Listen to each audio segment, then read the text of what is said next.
일반 시민이 상식에 기초해서 시민의 시각으로 바라본 여러 정치 사회 문제들 중에서 오늘은 당신이 보수이든 국민의힘 지지자든 정할못이든 그 누구든 상관없이 상식을 가진 보편적 사람이라면 왜 조국에게 돌팔매질을 하고 섣부르게 비난하고 욕을 해서는 안 되는 단순한 몇 가지 이유를 이야기해 볼까 합니다.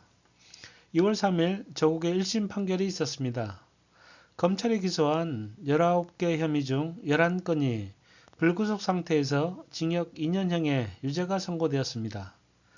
조국이 받은 판결로 이제 사건의 내막을 자세히 알지 못한 사람들도 아무 의심 없이 조국을 비난하고 조롱할 터이고 한 발 더 나아가 국민의힘과 그 지지자들은 이제 아들 입학도 취소하라라는 여론몰이 뉴스를 아마 조만간 듣게 될지도 모르겠습니다. 조국을 수사할 때 국민의힘 지지자들과 보수들이 외쳤던 공정과 정의, 법과 원칙이 바로잡힌 판결의 결과로 생각하며 조국은 자신의 업보대로 사필 규정에 정의구현이 실현된 실형을 선고받는 역사적 현장을 우리가 살고 있는 것인가요? 이런 생각이 조금이라도 있다면 당신이 틀린 이유 몇 가지를 이야기해 볼까 합니다. 당신이 상식적인 사람이라면 조국을 섣불리 비난해서 안 되는 첫 번째 이유로는 국가의 개혁과제를 위해서 불구덩이 속으로 뛰어든 사람을 너무도 쉽게 만연사형질하고 인격살인해대는 쓰레기형 인간이 결코 상식 있는 여러분이 되어서는 안 되기 때문입니다. 조국이 왜 법무부 장관에 임명되었습니까? 국정개혁과제 중에 검찰개혁이 어디 보통 엄중한 국민적 요구이고 시대적 요구였습니까? 이게 우리 보수들에게 국민의힘 지지자들에게는 상관없는 개혁일 수 있습니까?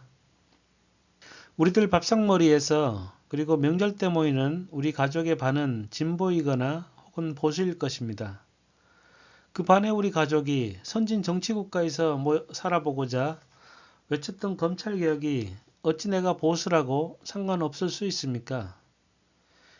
이제 다 아시다시피 윤석열 검찰은 조국을 죽이려 달려들었고 수구 언론과 함께 그 일가족을 여론사냥으로 쓰레기로 몰아갔습니다. 우리는 잊지 말아야 합니다. 조국 재판은 정치적 수사와 정치적 재판일 뿐이라는 생각을 염두에 두고 전후 CCBB를 가리는 것이 맞을 것입니다.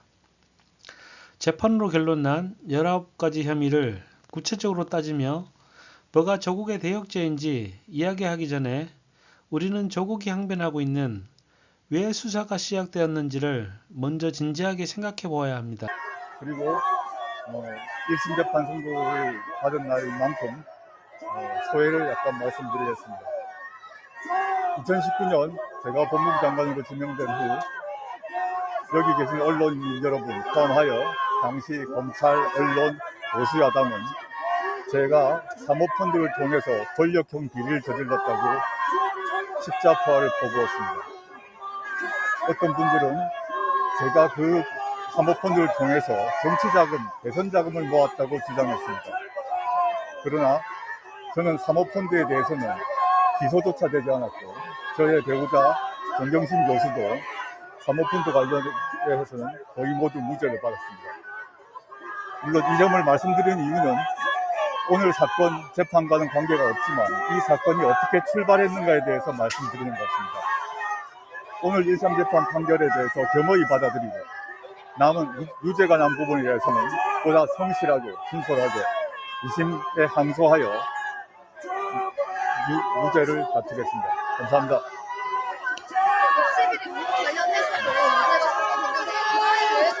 검찰의 수사가 부당했다는 말씀이신가요? 조국을 수사하게 된 이유와 배경 등은 이제 더 이상 듣기도 지겨울 정도이고 그리고 다들 충분히 알게 되지 않았습니까? 윤석열이 조국을 수사한 배경에 대해서 생각해본 검사 윤석열의 배신 과연 옳은 짓이었나 편을 참고 부탁드립니다. 조국 재판의 결과 여부에 상관없이 조국 재판이 조국 수사가 시작도 되기 전에 조국은 검찰 개혁을 하려 했을 뿐이고 그 개혁은 국민의 절반이 염원하고 명령하던 시대적 요구였었고 그것을 잘 알고 있는 문재인 정부의 마지막 국정과제였으며 소명이었습니다. 조국이 검찰개혁을 하려고 법무부 장관에 지명된 것이 전부였을 뿐입니다.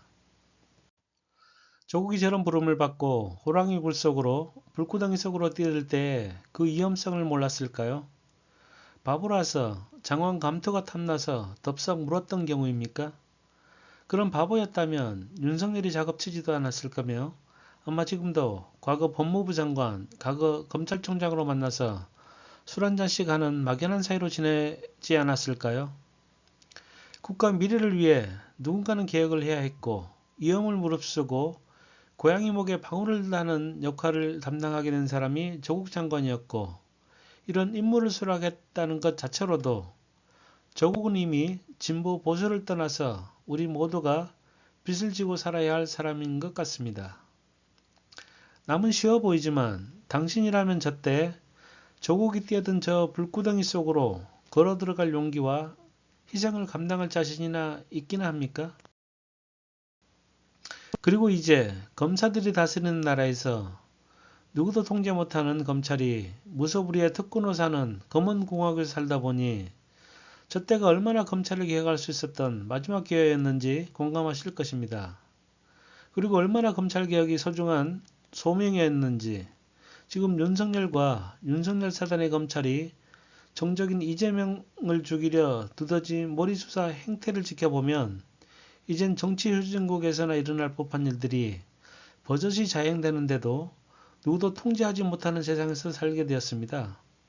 이런 시절 되고 나서 지금 다시 돌아보니 조국의 검찰개혁에 대한 임무가 얼마나 엄중하고 소중했으며 그리고 조국이 저 불구덩이 속으로 뛰어들 때 얼마나 무서웠고 고심했을지도 짐작이 되고도 남을 것 같습니다. 이젠 누가 감히 검찰개혁을 하겠다고 불구덩이 속으로 뛰어들 사람이 있기나 하겠습니까?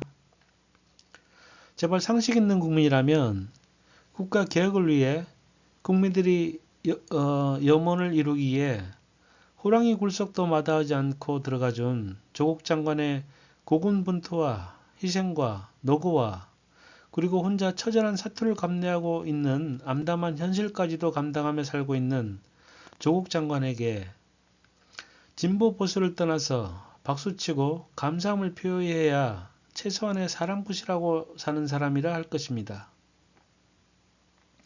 오늘도 습관적으로 잘 알지도 못하면서 내 편이 욕한다고 같이 욕하고 다니는 사람이 있다면 한 번쯤은 조국이 하려던 것은 뭐였지? 그 하려던 것을 누가 막았지? 내가 왜 조국이 개혁하려던 것을 막아서 결국 검찰공화국에서 검사들이 지배하는 세상에 살아서 나와 내 가족, 내 나라가 좋아질 것이 뭐가 있지? 내가 왜 이들의 부역자처럼 행동하고 있는지라는 생각은 한 번쯤 반문해 보시길 바랄 뿐입니다.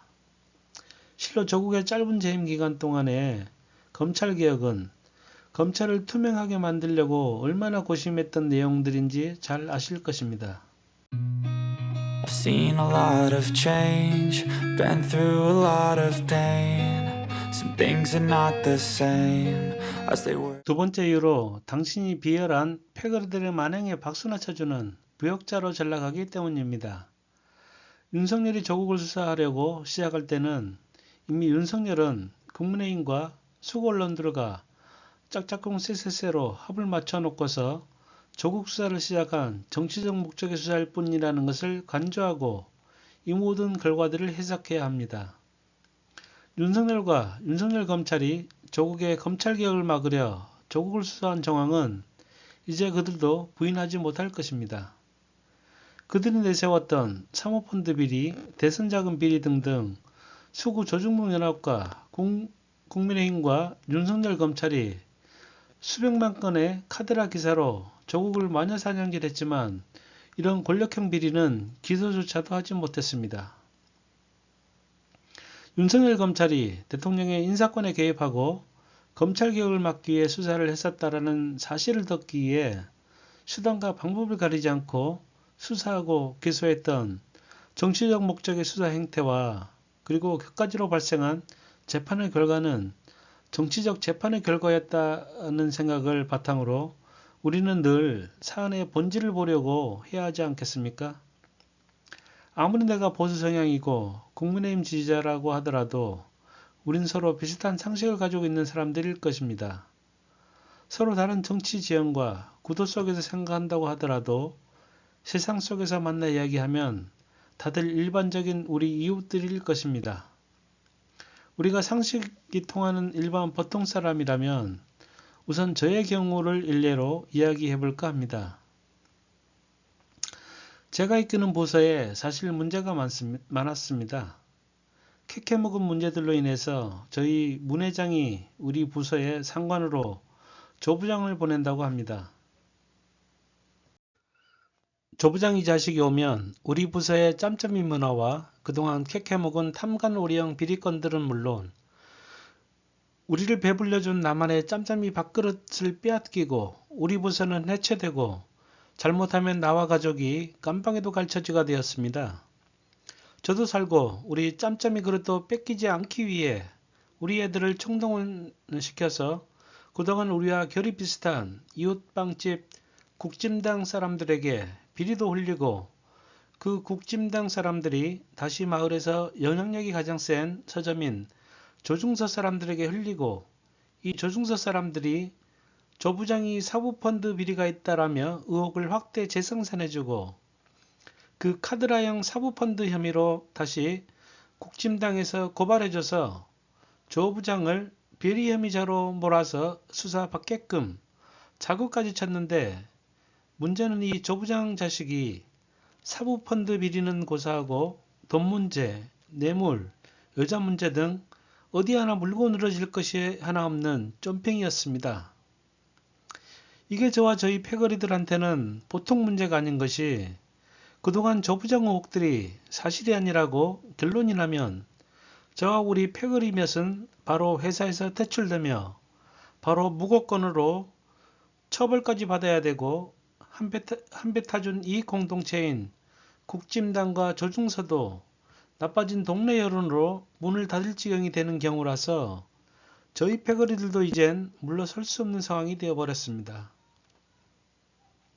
어쩔 수 없이 비열하지만 혼자 하는 것도 아니고 팀으로 하는 것이니 안 됐지만 조부장 가족과 사돈의 팔촌까지 뒷조사를 해서라도 반드시 조부장 일가는 죽일 놈을 만들어야 제가 사는 구조가 되어버렸습니다. 여러분 그동안 이 치열한 싸움의 결과는 어찌 되었냐고요? 저와 저희 패거리들 그리고 자신들 기득권과 이권 챙기겠다고 한배 타준 국짐당과 조중서 덕분에 저와 저희 패거리들이 승리했습니다. 인생은 강한 자가 살아남는다고 했나요? 아니면 살아남은 자가 강한 자라고 했던가요? 수단과 방법을 가리지 않고 망나니질 해서라도 살아남았고 모렴치단 소리 들어가면서 문 회장을 배신하고 나가서 국진당에서 회장 자리 꿰차서 오늘 우리 패거리들 세상을 만들어 버렸습니다. 이긴 자에겐 말이 없더군요. 오히려 살기 훨 편해졌습니다. 여러분도 수단과 방법을 가리지 말고 우선 이겨보세요. 센진 같은 조부장은 어떻게 되었냐고요? 조부장 이 자식은 우리의 비열한 작업 덕분에 며칠간 우리 부서 조직했다고 깝쳤지만 결국 우리 패거리들 작업으로 마누라는 깜빵 보내고 그 자식들은 인생 조져서 이젠 다시는 감히 나대지 못하게 만들었습니다. 우리에게 덤비는 자들은 조국골 난다는 것을 보여줘서 참 잘한 결단이었다 생각합니다. 장담하건대 이젠 그 누구도 감히 내가 고양이 목에 방울 달아보겠소 하고 깝치는 사람은 없을 것입니다. 그럼 이제 저 윤 과장과 조 부장의 입장이 아니라 일반적인 상식 있는 사람이 상식적으로 봤을 때 누구에게 돌팔매질을 해야 정상인가요? 여러분이 드라마를 보고 있다면 분명히 윤 과장의 비열한 짓과 윤 과장 패거리들과 국짐당과 조중서 놈들이 조 부장과 그 일가족을 멸문지화를 만들려고 온갖 중상모략과 계략과 협잡을 일삼은 것을 먼저 비난해야 정상 아닌가요? 아니면 어찌 시작되었건 윤 과장 패거리들이 조 부장 가족의 수십 년 일기장까지 뒤져서 나온 그 몇십 년 전에 봉사상에다 돌팔매질하고 비난하고 욕하고 다니겠습니까? 상식 있는 보통 사람이라면, 이런 류의 드라마를 보고 있을 여러분이라면 윤 과장의 온갖 비열한 짓을 먼저 욕하는 것이 상식일 것입니다. 혹 오늘도 조 부장을 욕하는 사람이 있다면 당신은 그저 비열한 패거리들에게 부역하는 자일 뿐이며 그들의 노예처럼 부려지는 정치 부역자의 한 사람일 것입니다. 그리고 그 윤 과장 패거리들의 정치 인연과 정치 구도의 잣대 속에서 세상을 보며 사는 사람이지 절대로 일반 상식을 가지고 사는 보통의 상식적인 사람은 아닐 것입니다. 당신이 상식적인 사람이라면 비열한 패거리들에게 박수치며 부역하며 그들의 딸랑이로 사는 사람으로 전락하고 싶지는 않을 것으로 믿겠습니다. I've seen a lot of change, been through a lot of pain. Some things are not the same as they were a year ago. But all will be okay, I move on each and every day. The past is where it stays, way back a year ago. I've changed for the better this time. I thought I would never be fine. I strive just to say I'm alright. And for the first time in a long time I'm alright. I've seen a lot of change, been through a lot of pain. Some things are not the same as they were a year ago. But all will be okay, I move on each and every day. The past is where it stays.